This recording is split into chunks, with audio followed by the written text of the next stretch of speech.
বেশি লোভ ভালো না, অল্পতেই ভালো, বুঝছেন না? যে মিষ্টি আলু খাওয়াইলাম, লাউ খাওয়াইলাম, অনেক মোটা হবে, দরকার নাই তো। আল্লাহ পাক যেটা দিছে ওটাই শুকরিয়া আদায় করবেন, বুঝছেন? গমের আটা মানুষ খায়, ভুসি খেবে হলো গরু, ডাইল হলো মানুষ খাবে, ডাইলের খোসা হবে গরু। এটা আল্লাহ ভাবে দুনিয়া বানাইছে।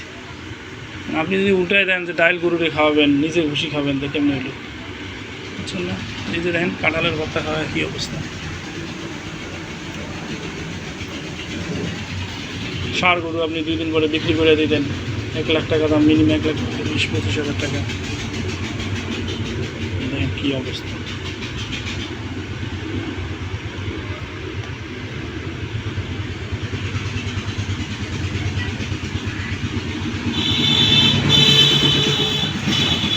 এই নিউরোবি টাইপের কোনো ইঞ্জেকশন আছে আপনার কাছে?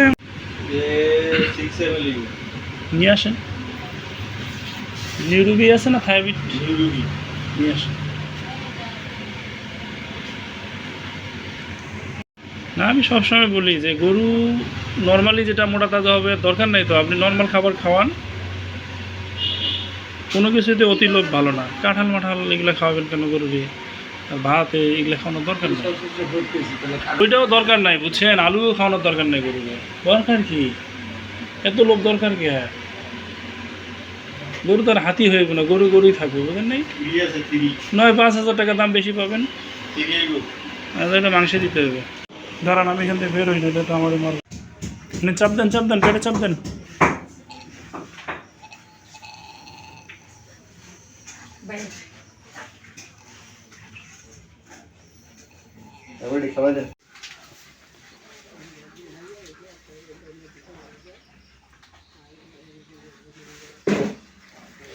যাই হোক, এখন দাঁড়াইছে, দেখেন আলহামদুলিল্লাহ, যে মুখটুক নাড়াইলে ইনশাল্লাহ ঠিক হবে।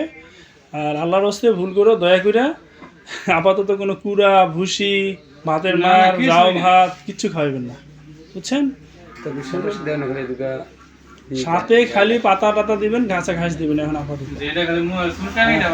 জি, যেমন কোনো ফিড দিবেন না, তারপরে কোনো ঘাস কি বলে কুড়া দিবেন না, ভুসি দিবেন না, মানে দানাদার টাইপের কোনো খাবার দিবেন না, বুঝছেন? তাহলে খেলে পেটটা ফুলে দেবে। এগুলো যে কোনো পাতা দিতে পারেন, পাতা।